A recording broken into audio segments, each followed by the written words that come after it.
Hey, welcome to the 15-Hour Accountant Podcast. I'm your host, Erica Goody. In this inaugural season of the podcast, we're leveraging AI to help us think through some of the key building blocks to building a hyper-lean accounting firm, working only the hours you want, making a six-figure income. Each episode is based on an original newsletter email written by me and shared with the good folks at the 15-Hour Accountant newsletter list. We then had our AI bot friends here talk us through it. You'll see that they actually do a shockingly good job at helping our brains process the information. Now don't worry, everything published here has been fully vetted and reviewed by my very human ears. Anything glaringly wrong or misleading has been removed, but we did leave in the AI glitches and nuances to laugh a little, keep it real, and feel better about our humanity. Let's dive in and see what our AI friends have to say about this topic. Ever find yourself getting sucked into that inbox vortex? You know, you're like, oh, just a quick check, and then boom, suddenly it's 3 hours later. Oh, tell me about it. It's like email has this magical ability to completely devour your time. Right. So today we're diving deep into how to break free from that email hamster wheel. And we're taking inspiration from someone who's like the queen of efficiency, Erica Good, the 15-Hour Accountant. Yeah, Erica's system is so interesting because she runs this whole successful accounting practice, but only spends 15 hours a week on her business. And she's doing it all solo. No assistants, no team, nothing. Exactly.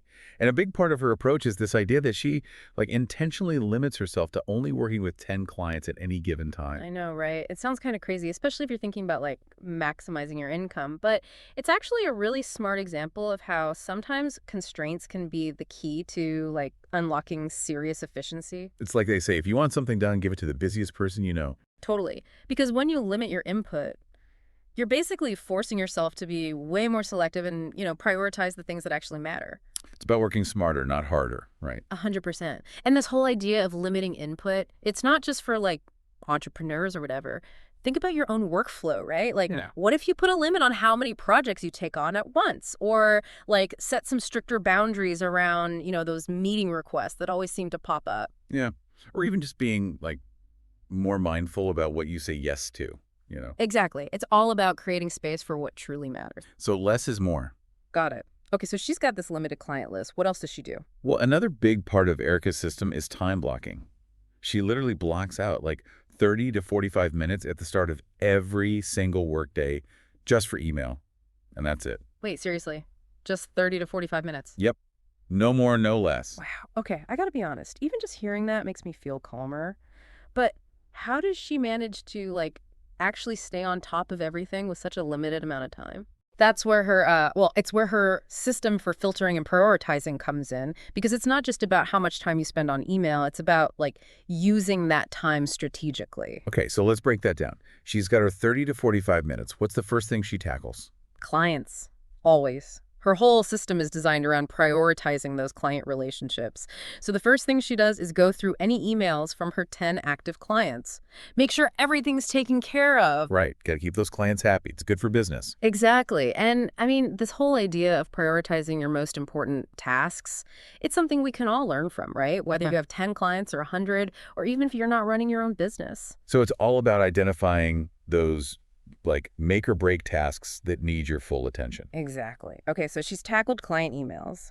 What do you think comes next? I don't know. Does she just close her eyes and dive headfirst into the chaotic abyss of her general inbox? Not quite. She's got a method to the madness, remember? So after she takes care of her client emails, she does this really quick scan of her main inbox, just looking for what she calls quick wins. Those emails that can be dealt with in under 2 minutes tops. Oh, I like that. The quick win strategy is like a little hit of dopamine for your inbox. Totally. And it's super effective because it allows her to clear out those easy tasks and feel more in control without getting bogged down in drafting long replies or anything. It's all about maximizing those minutes. Exactly. And remember, this is all still within that initial 30 to 45 minute block. Wow. She's like an email ninja. I'm kind of in awe. Okay, so she's dealt with client emails. She's knocked out those quick wins. What about all those newsletters we were talking about? The ones that always seem to be lurking in the depths of our inboxes. Ah, yes, the newsletter. Well, Erica's got a system for those too, of course. I bet she does. And it's actually pretty genius. So she doesn't even touch newsletters during that initial email block. She saves them for a dedicated reading time later in the day when she can really focus on the content without getting sidetracked. Oh, that makes so much sense because let's be real, newsletters can be a total time suck if you let them. Oh, yeah, for sure. And by saving them for later, she avoids that whole mental switching costs that comes with jumping back and forth between, client emails, quick wins, and then trying to actually process industry news or whatever. It's like compartmentalizing your inbox. Exactly. Okay, so we've talked about how she structures her time and how she prioritizes those responses, but now let's get into the nitty-gritty of how she actually keeps everything organized. Because honestly, filters and labels and all of that, it can be kind of overwhelming. Don't even get me started on filters. Sometimes I feel like I need a degree in computer science just to set one up. Right. But the cool thing about Erica's system is that it's not about using fancy technology or anything. It's about using simple tools strategically. Okay, I like the sound of that. Keep it simple. Exactly. And her secret weapon, Gmail filters. Filters, huh? I've definitely had a love-hate relationship with those over the years. Oh, I hear you. But Erica, she's like a filter whisperer. She's got them working for her 24/7. Okay, I'm intrigued. So how does she do it? What's her system?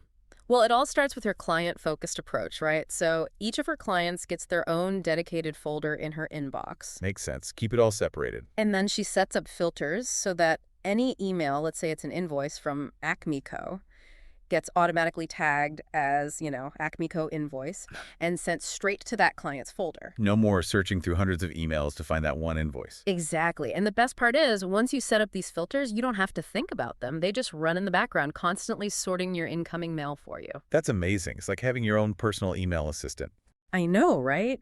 And remember, this whole system, it's designed for solopreneurs like Erica. So no team.